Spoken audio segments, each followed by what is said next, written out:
Hello there. This is part 4 of Wishtree. Thank you so much for continuing to tune in to my Summer Read Aloud series. Hope this has been a good experience for you so far.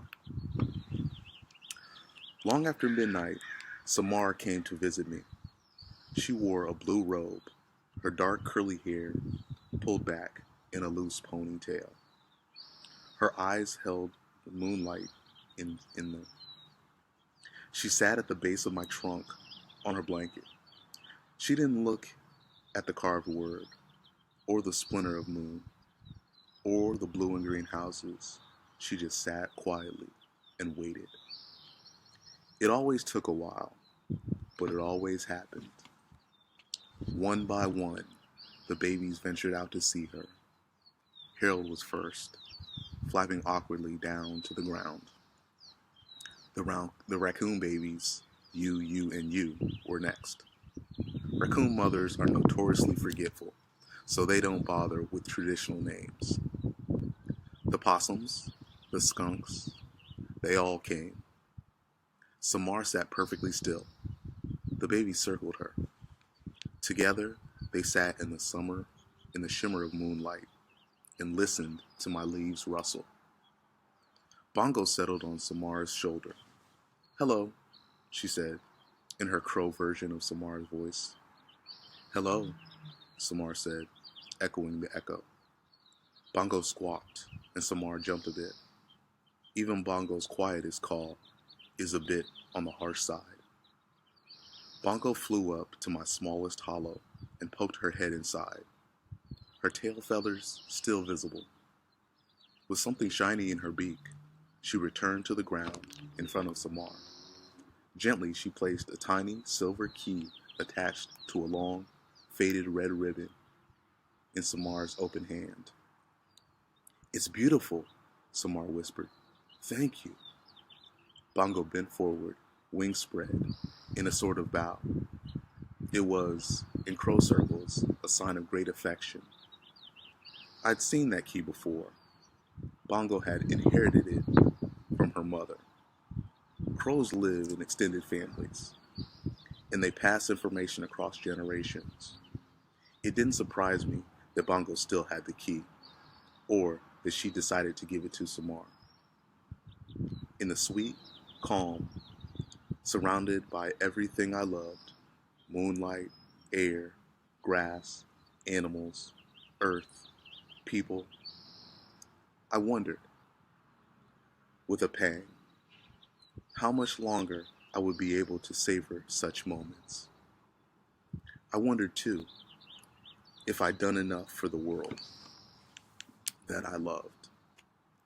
It was something I'd asked myself before, but impending death has a way of focusing your attention. Sure, I'd provided plenty of shade, made oceans of oxygen for people to breathe, been a home to an endless parade of animals and insects. I'd done my job. A tree is, after all, just a tree. Like I told Bongo, we grow as we must grow, as our seeds decided long ago. And yet, 216 rings, 864 seasons, and still something was missing. My life had been so safe. Upstairs, a curtain in the greenhouse moved behind. Behind it, Stefan was just visible, watching us. I knew what he was thinking. One of the advantages of being a good listener is that you learn a great deal about how the world works. In Stefan's eyes, in the way he looked at Samar that afternoon, I saw something I'd seen many times before. A wish.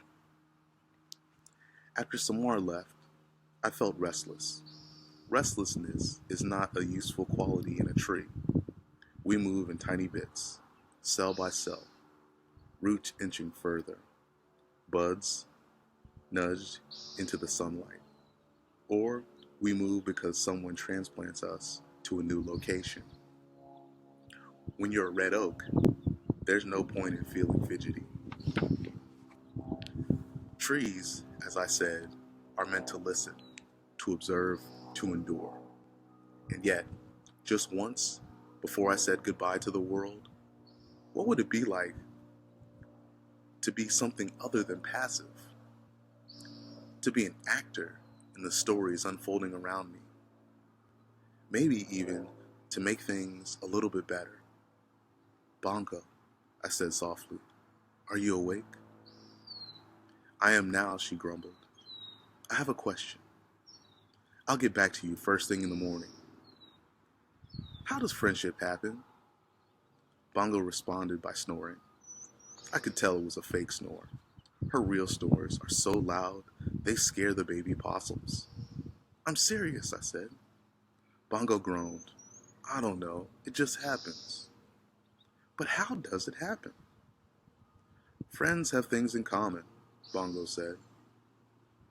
And there you go, your answer in 5 words. See you in the AM, pal. I thought about her reply. But what do you and I really have in common?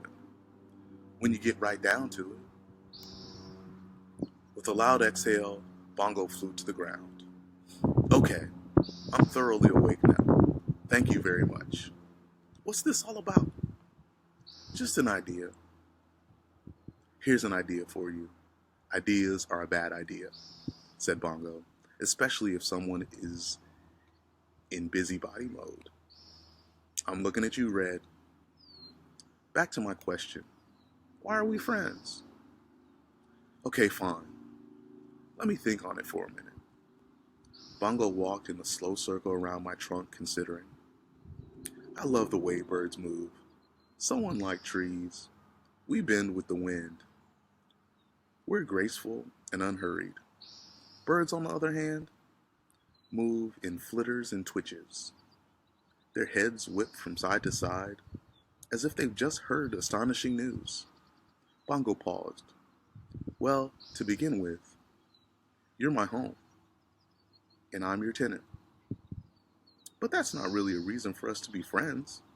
I've had residents I wasn't particularly fond of. That squirrel? What was his name? Squinch? The one with bad breath? It's not important. Knew it was Squinch. Bongo, I said, please focus. Bongo gazed up at me. We're friends because we're friends, Red. Isn't that enough? Her voice was small and sweet. Not her usual get-to-the-point crow tone. You're right, I said. But suppose 2 people needed to be friends. How would you make that happen? Maybe get them together? Do something? They yak, share a laugh, viola, friendship? Am I right? I don't like it when you Hmming leads to ideas. You can go back to sleep, Bongo. Thanks for talking. You're a good friend. Likewise. Bongo flew back up to her nest. Hey, be sure to let me sleep in. Bongo? Now what? One more thing. Why do you think people can be so cruel to each other? It's not like the rest of us are exactly angels. Last night I saw Agnes eat a whole lizard in one bite. Agnes, the barn owl who lived with her nestlings in my highest hollow, flapped her wings in annoyance. Hey, a girl's gotta eat. And you're a fine one to talk, Bongo, she said. Is there anything crows won't eat? My point, Bongo continued, is that the world's a tough place. Doesn't matter if you're a bunny or a lizard or a kid. With that, Bongo started snoring. For real this time. But I was still wide awake. Mom, what's the horrible noise? Came the startled voice of a baby possum. That's just Bongo sleeping, her mother replied. Bongo had been right. I was hatching an idea. She'd always said I was a busybody, not to mention an optimist, an optimistic Vadinsky. Well, there were worse things. Trees are the strong, silent type, unless we're not. Bongo, I said early that morning as the last stars faded like weary fireflies. There's something I need you to do. Does it involve potato chips? Bongo mumbled. No. Then I'd rather sleep. It's about Samar. You promised you'd let me sleep in. I didn't promise. You implied. I want to grant Samar's wish. This roused Bongo. She fluttered down to her favorite branch, the one she nicknamed home plate. Bongo likes to watch the kids play softball at the elementary school. Red, you don't make wishes happen. You're the place where wishes go. You're like a leafy garbage can in a good way. For 216 rings, I've sat on my roots and listened to people hope for things. And a lot of times, those wishes never happened, I'm guessing. Bongo tucked a feather into place. Sometimes that's the best. Remember that kindergartner who wanted a bulldozer? I'm passive. I just sit here watching the world. You're a tree, Red. That's the kind of job description. This is a good wish, and it's a wish I can make happen. I paused. Well, we can make happen. Yeah, I had a feeling that's where this was going. Bongo glided to the ground. Look, I heard Samar's wish. How exactly are you going to find her a friend? You'll see, I said, hoping I sounded more confident than I felt. Red? Bongo paced back and forth. With each step, her head bobbed forward.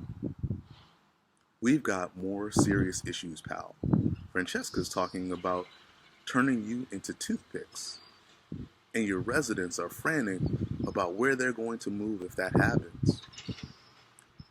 She came close and nudged me fondly. Of course they're worried about you too. I know that. Fresh baked bread poked her head out from under the porch. It was barely dawn, and only the white stripe running the length of her face was clearly visible. I've offered to take in one of the tree families temporarily, she announced. Preferably the possums. They're better behaved than the ewes. That's very generous of you, Fresh, I said. But I was interrupted by Big Ewe, the mother of the 3 raccoon babies. She was in my large hollow, grumbling under her breath. I beg your pardon, she claimed. You, and you have excellent manners. They're too inquisitive, said Fresh Baked Bread, always poking their noses where they shouldn't be, grabbing things with those little paws of theirs. Well, at least they don't stink, Big Ewe cried. And your children have paws, last time I checked.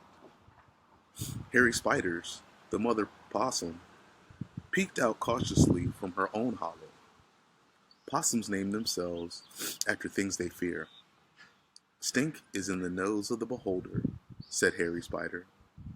And while I personally think your children have a delightful odor, Fresh, I've already got dibs on the woodpile 2 doors down, should anything happen to dear Red. She patted me. No offense, love. Just thinking ahead, you know. No offense taken, I assured her. I saw that pile first, Big Ewe cried. Share the skunk den, Hairy Spider said. I wouldn't be caught dead in that place, Big Ewe exclaimed. Not now. Now I know my inquisitive children aren't wanted. Well, they are a bit boisterous, said Hairy Spiders. At least my children have spunk, said Big Ewe. Your kids faint when they see their own shadows. Playing possum is a useful adaptation, said Hairy Spiders, her pink nose twitching. The world is a dangerous place, and in case we can't control it, it just happens. If I may interrupt, came a cool voice from my highest branches. It was Agnes. There's a nice-looking linden tree 2 blocks away, just vacated by a gray squirrel family. We're looking at it as a possibility. But there's a tomcat that runs loose there. Collar, no bell. So that's an issue. Also a big slobbery dog. In fairness, all dogs are slobbery, Bongo observed. I really think you should all calm down, I interrupted. Let's not buy trouble. One day at a time, my friends. Who knows what tomorrow may bring? The mothers glared at me. I heard a great deal of sighing. Too much wise old tree, I asked. Too much wise old tree, Bongo confirmed, as everyone retreated into their homes in a huff. They're all a bit tense, Bongo said. Worried about your situation. I can see that. I'm worried too, Bongo said in an almost whisper. I know, I said gently, but every cloud has a silver. Red, Bongo interrupted. Sorry, there must be something I can do, Bongo said. You're a good friend, Bongo, but sometimes all you can do is stand tall and reach deep. Red, sorry, I said again. What will I do without you, Red? Bongo said softly. You'll be fine, my friend, I promise. We both fell quiet. At last, Bongo shook herself, feathers fluffing. In any case, maybe not the best time to be granting wishes is my point. Seemed to me this is exactly the right time, I replied. Bongo groaned her little old man groan. She knew I wasn't backing down. And with that, we began to plan. All right, everyone, stay tuned to see what they plan in the next reading of our Summer Read Aloud series.